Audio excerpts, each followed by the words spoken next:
Stretching your ears is an awesome way to express yourself, but not all stretching methods are created equal. Hi, I'm Rebecca with Bodyartforms. I'll be going over stretching methods that you should be cautious about, particularly scalpelling and the dermal punch. To begin with, what is scalpelling? It involves making a precise incision in an earlobe that has already been pierced to create spacing for larger jewelry. It's an immediate way to achieve a larger gauge. Now, it might sound like a quick fix to stretch your ears, but it can lead to complications like uneven stretching, scarring, infections, and it can be a difficult healing process. If you get your ear scalpeled and want to continue stretching later down the line, you might not have enough tissue to do so as compared to naturally stretching. If you continue to stretch, it can lead to thinning lobes and tears. And if you develop any scar tissue from scalpelling, it might prevent further stretching. It's an invasive and permanent procedure, and if you ever want to shrink your lobes again after scalpelling, it might not be possible.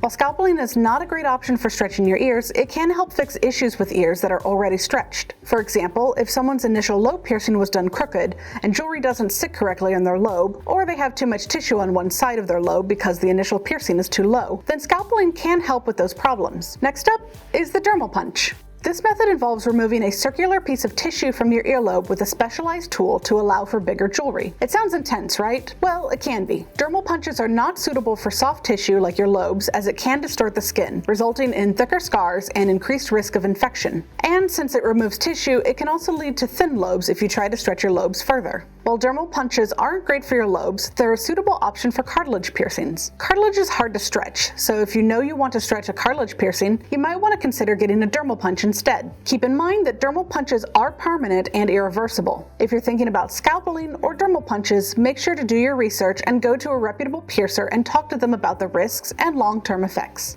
While these procedures may seem like quick fixes to stretch your ears, remember that most can achieve stretched ears by doing it naturally. All you need is time and patience. Rushing the stretching process can lead to irreversible consequences. We hope this was helpful. If you need any stretching tools or aftercare, we carry different options on our site at bodyartforms.com. Don't forget to like and subscribe and follow us on our social platforms at Bodyartforms.